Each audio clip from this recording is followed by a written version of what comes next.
दोस्तों, कहानी पसंद आए तो लाइक करें। ऐसी ही और कहानियां सुनने के लिए चैनल को भी सब्सक्राइब कर लें। नमो बुद्धाय। घने जंगल में गौतम बुद्ध का आश्रम था। आश्रम में उनके साथ 5 शिष्य भी रहते थे। बुद्ध प्रतिदिन अपने शिष्यों को ज्ञान की विभिन्न बातें बताया करते थे। ज्ञान की बातें सुनकर शिष्यों को यह अभिमान हो गया कि वे भी किसी महात्मा से कम नहीं हैं। शिष्य जब भी गांव या शहर में आते तो कई दुष्ट लोग उन पर तरह तरह के ताने कसा करते और कई तरह से रिझाया व सताया भी करते।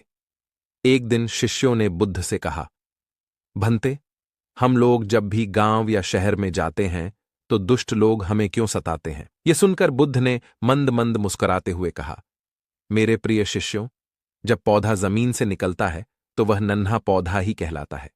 यदि पौधा यह सोचे कि वह एक विशाल वृक्ष है तो ऐसा सोचना उसकी सरासर मूर्खता है। यह जवाब सुनकर शिष्य बोले, भंते, हम समझे नहीं, आखिर आप कह क्या रहे हैं? बुद्ध बोले, तुम मेरे शिष्य हो, लेकिन तुम्हें इस बात का अभिमान हो गया है कि तुम किसी महात्मा से कम नहीं हो। लेकिन महात्मा बनने के लिए अभी तुम्हें सांसारिक ज्ञान की कई सीढ़ियों का सफर तय करना है।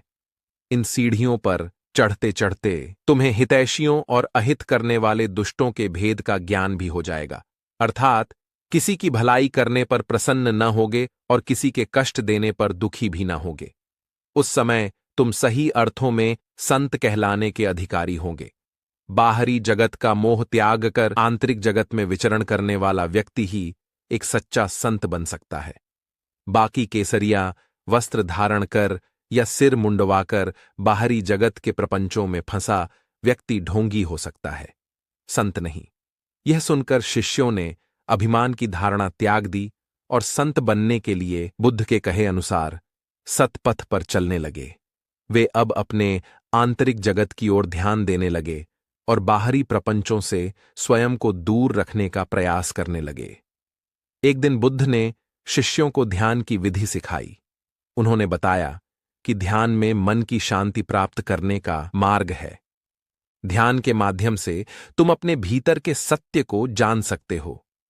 जब तक तुम अपने भीतर झांकना नहीं सीखोगे, तब तक तुम्हारा मन अशांत रहेगा, बुद्ध ने समझाया। शिष्य ध्यान करने लगे और धीरे धीरे उनकी मन की अशांति कम होने लगी।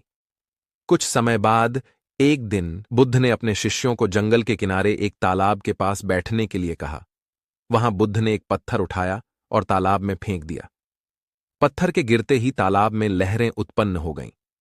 बुद्ध ने शिष्यों से पूछा, तुम्हें क्या दिखाई दे रहा है? शिष्य बोले, भंते, पत्थर गिरने से तालाब में लहरें उत्पन्न हो गईं। बुद्ध ने फिर पूछा, और क्या देख रहे हो? शिष्य बोले, भंते, लहरें धीरे धीरे शांत हो रही हैं और तालाब की सतह पुनः स्थिर हो रही है। बुद्ध ने कहा, ठीक उसी प्रकार जब तुम्हारे मन में किसी भी प्रकार की अशांति उत्पन्न होती है तो ध्यान के माध्यम से तुम्हारे मन की सतह पुनः स्थिर हो सकती है, लेकिन इसके लिए धैर्य और अभ्यास की आवश्यकता है। शिष्य बुद्ध के इन उपदेशों को ध्यान से सुनते और उनके अनुसार अपने जीवन में परिवर्तन लाने का प्रयास करते। उन्होंने अब अपनी आंतरिक शांति को प्राथमिकता दी और बाहरी मोह माया से स्वयं को मुक्त करने का प्रयास किया। उन्होंने समझा कि सच्चा पथ वही है जिसमें मन की शांति और आत्मज्ञान की ओर अग्रसर होने का प्रयास किया जाए। कुछ समय बाद शिष्यों के मन में अब कोई अभिमान नहीं बचा था।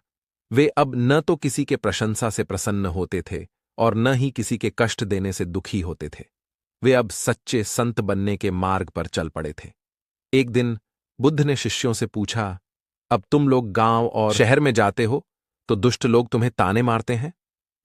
शिष्यों ने उत्तर दिया, भंते, अब हमें कोई ताने नहीं मारता। अब हम समझ गए हैं कि सच्चे संत बनने के लिए हमें अपने आंतरिक शांति और आत्मज्ञान पर ध्यान देना चाहिए। बाहरी लोग हमें कुछ भी कहें, हमें उससे कोई फर्क नहीं पड़ता। बुद्ध ने मुस्कुराते हुए कहा, तुम लोग सही मार्ग पर चल रहे हो। याद रखना, सच्चे संत वही हैं जो अपने आंतरिक जगत में शांति और आत्मज्ञान की खोज करते हैं और बाहरी प्रपंचों से स्वयं को दूर रखते हैं। शिष्य अब बुद्ध के इन उपदेशों को अपने जीवन का मार्गदर्शक मानकर अपने जीवन में उतारने लगे और सच्चे संत बनने की दिशा में अग्रसर होने लगे। इस प्रकार शिष्य सच्चे संत बनने की दिशा में आगे बढ़ते गए और बुद्ध के उपदेशों को अपने जीवन में आत्मसात करते गए।